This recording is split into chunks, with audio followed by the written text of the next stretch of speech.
T-minus 10, 9, 8, 7, 6, 5. We have the code ready to start. 2, 1, 0.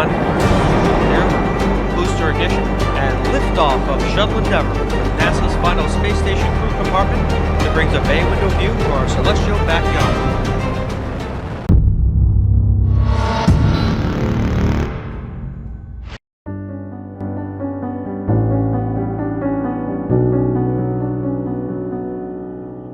Manusia sejak dulu selalu menatap langit dengan rasa takjub. Dari bintang yang berkelip hingga hamparan galaksi yang tak terbayangkan luasnya, ada satu pertanyaan yang terus muncul, sejauh mana kita boleh menjelajah? Dalam era modern, ketika roket menembus atmosfer dan manusia mulai berbicara tentang kolonisasi planet lain, pertanyaan ini menjadi semakin relevan, bukan hanya secara ilmiah, tetapi juga secara spiritual.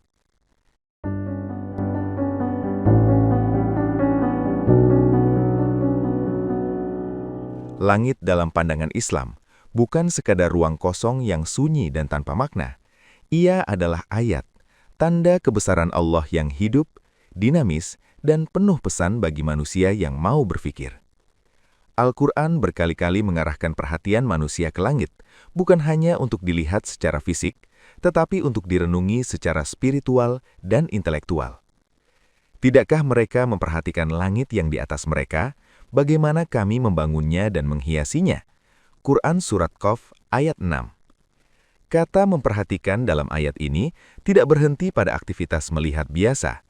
Para ulama tafsir menjelaskan bahwa ini adalah ajakan untuk tadabur, sebuah proses berpikir mendalam yang melibatkan akal, hati, dan kesadaran akan keberadaan Tuhan.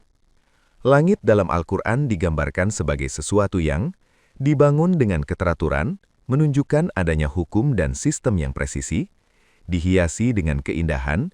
Bintang-bintang bukan hanya objek fisik, tapi juga simbol estetika ilahi. Dijaga tanpa cacat, menandakan kesempurnaan ciptaan. Artinya, ketika manusia melihat langit malam yang penuh bintang, sebenarnya ia sedang menyaksikan kombinasi antara ilmu, sains, keindahan, estetika, dan makna, spiritualitas dalam satu kesatuan. Lebih jauh lagi, Al-Quran juga mengajak manusia untuk tidak berhenti pada kekaguman pasif. Dalam ayat lain disebutkan, sesungguhnya dalam penciptaan langit dan bumi, dan pergantian malam dan siang, terdapat tanda-tanda bagi orang-orang yang berakal. Quran Surat Ali Imran ayat 190. Ini menunjukkan bahwa langit adalah ruang belajar terbuka bagi manusia. Ia mengundang observasi, penelitian, bahkan eksplorasi. Dari sini, kita bisa memahami bahwa aktivitas seperti astronomi, penelitian kosmos, hingga eksplorasi luar angkasa bukanlah sesuatu yang bertentangan dengan Islam. Justru ia merupakan bentuk lanjutan dari perintah Al-Quran untuk membaca alam semesta.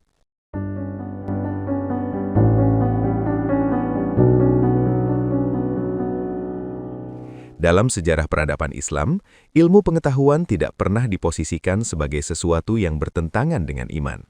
Justru sebaliknya, ia dipandang sebagai salah satu jalan utama untuk mengenal dan mendekat kepada Allah.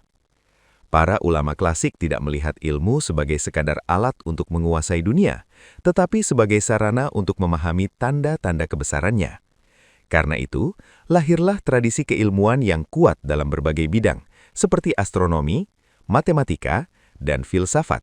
Semuanya berakar dari dorongan spiritual untuk memahami ciptaan.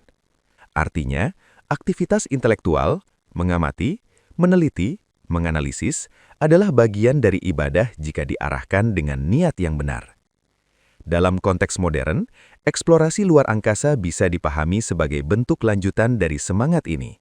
Ia bukan sekadar ekspansi teknologi, tetapi juga perluasan kesadaran manusia terhadap realitas yang jauh lebih besar dari dirinya.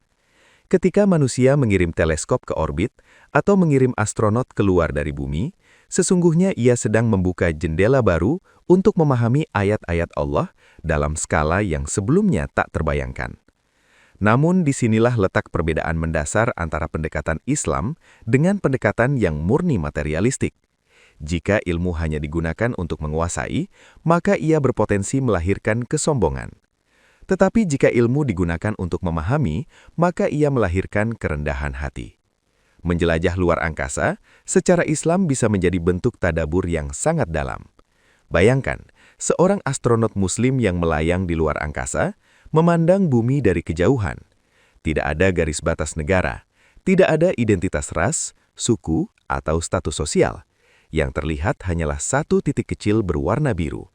Rapuh, sunyi, dan sangat terbatas, di tengah luasnya kegelapan kosmos. Di momen itu, perspektif manusia berubah total. Segala hal yang sebelumnya terasa besar, ambisi, konflik, ego, tiba-tiba menjadi sangat kecil. Dan segala hal yang sebelumnya terasa jauh, kehadiran Tuhan, makna hidup, justru terasa semakin dekat. Inilah puncak dari ilmu yang benar, bukan sekadar menambah informasi, tetapi mengubah cara pandang. Di titik ini, ilmu tidak lagi berdiri sendiri, ia bersatu dengan kesadaran spiritual. Ego runtuh, kesombongan hilang, dan yang tersisa hanyalah satu pengakuan yang jujur. Allah Maha Besar.